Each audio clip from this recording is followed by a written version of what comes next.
Hey, what's up everybody, and welcome to a suggestion video featuring Mask Lightning McQueen. This was suggested to me by JediGeneralKenobi. Thank you very much for the suggestion, I really do appreciate it. And if any of you would like to suggest something yourself, the information on how to do so will be in the description below, along with how I request something on your birthday. But before we get into review, I did want to mention one change I made to the suggestion rules that I never really specified when I started the suggestion series. Now, from now on, I will not be doing dual suggestions in one video. Basically meaning, if someone suggests Mater, and then someone after that suggests Mater as well, I will not be saying both of their names in that video. It will be the person that suggested it first. But if there was a car that I said that I'd give you a suggestion along with someone else's, that will still happen. It's just anything from here on out. The dual suggestions that have already been established will still happen. So I just wanted to let you guys know, and the reason I am telling you guys this is because I feel like if someone suggests something, it's their video and it doesn't really have to be shared with someone else. I just feel like that's my opinion, because there's many cars that you could suggest to get a shout out, and it just does take time for those videos to come out because I have many suggestions.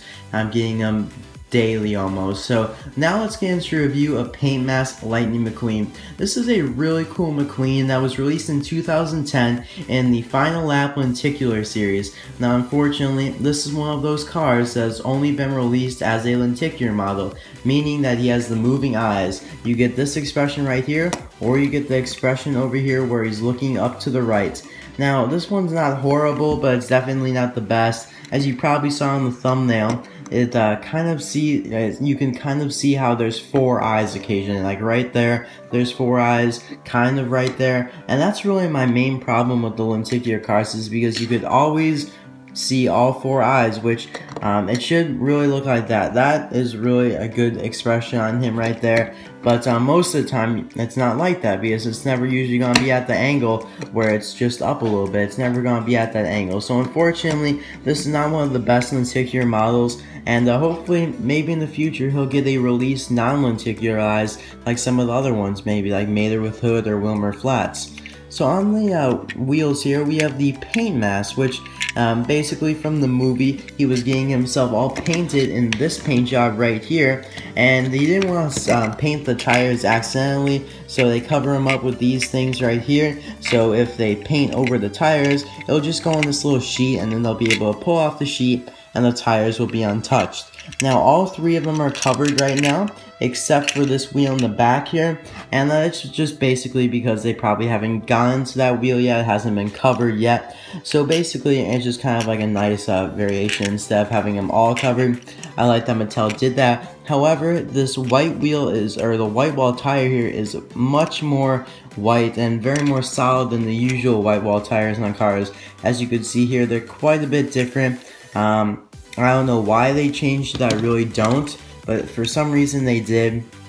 They filled in the more silver on the rim there and made the white a lot more thicker. At least it looks like thicker, and it's just kind of odd that they did that. I'm not really sure why they did that. And this is one of the McQueens that has the bumper stickers. So after he visited Lizzie, he went to Ramone's, and he's got the Kingman, Barstow, and San Bernardino, and that's actually incorporated into the song, I believe. And also he's got the paint mask on his windows here as well, which looks really cool. Kind of gives like a new looking look to McQueen. I actually really do like this McQueen, except for the fact that he is a lenticular. As you can see the paint mask on the windows here, and if you remember from the movie, he kind of like closed his mouth kind of like that, and it looks like he held his breath and closed his eyes, so when Ramone painted him, he wouldn't really get any of the fumes, or like breathe in the fumes, or get in his eye. So he's just basically the regular McQueen from Cars 1 with all the Piston Cup sponsors on here, the regular decals of McQueen, so there's nothing really too special. He does have the Rust-Eze logo on the spoiler here, which, yeah, since he was released, or it's been a few years when they started putting that on there. I believe they started putting it on like 2008. So they were putting the Rust-Eze logo on the spoiler for a while before this version was released. So that's basically all. Unfortunately, he does have this mouth plate, as you could see here, and they did eventually change that with all the new cars that come out right now. There's no mouth plate where there's a line in here, a crack between the body and the mouth. Unfortunately, I really hate that they did that in the past, but they're really not doing that anymore. So that's basically all for Paint Mask Lightning McQueen. Thank you, JediGeneralKenobi, for the suggestion. I really do appreciate it.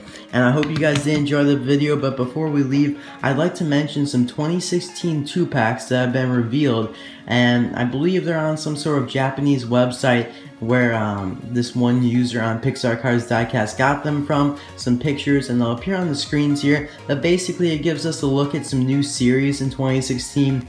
We do get Cruisin' Tokyo, which most likely will be like Tokyo Party, only it'll be more generalized, so any car from Tokyo, not just the party. And I personally believe it's kind of odd because the 2-pack actually includes Okuni and Shigeko, and those were both released in 2015, so it's kind of odd that they're re-releasing them again. It kind of seems like they're going to become the new Suki, Chisaki, and Harumi that have been continuously released since 2013. So that's kind of unfortunate, but it is nice maybe if you still didn't get them from 2015. We do have a Radiator Springs series returning, and the 2-pack will be very popular. You get Lizzie and the statue of Stanley. So since Stanley was only released back in 2006, it'll be very popular. We also have the return of the Rust-Eze series. So we get a 2-pack of Dusty Rust-Eze and Rusty Rust-Eze, and those were released in 2013 in the Rust-Eze series as well. And I believe we get the World Grand Prix series back again, and this one's pretty boring, unfortunately. It's just Brent Mustangburger with headset, who was released this year, and David Hobbscat with headset, who was released last year in 2014, and I believe in 2013. And the other pack, which is quite interesting, is Dinoco Mia and Tia from the Dinoco Daydream series, and this is basically when McQueen dreamed in the beginning of the movie when the king is giving him advice, and he dreamt that he won the Dinoco sponsorship, and he's got all of his fans and stuff like that. And this was actually predicted ahead of time because of the fact that the transformation McQueen from Rust-Eze to Dinoco was shown on eBay, and I did my review of that in August. So it was predicted, so it's not like too big of a surprise. And I'd say that that series definitely has some potential, and I can probably guarantee right now, guys, that the Autobahn Society will be released. I'm really looking forward to that. I feel like that'd be great. So I believe that's all for the 2-packs. I hope I didn't miss any. If I did, I'll put it up on the screen. I hope you guys did enjoy. Thank you guys for watching. I'll see you guys on Saturday for a Q&A. Bye now.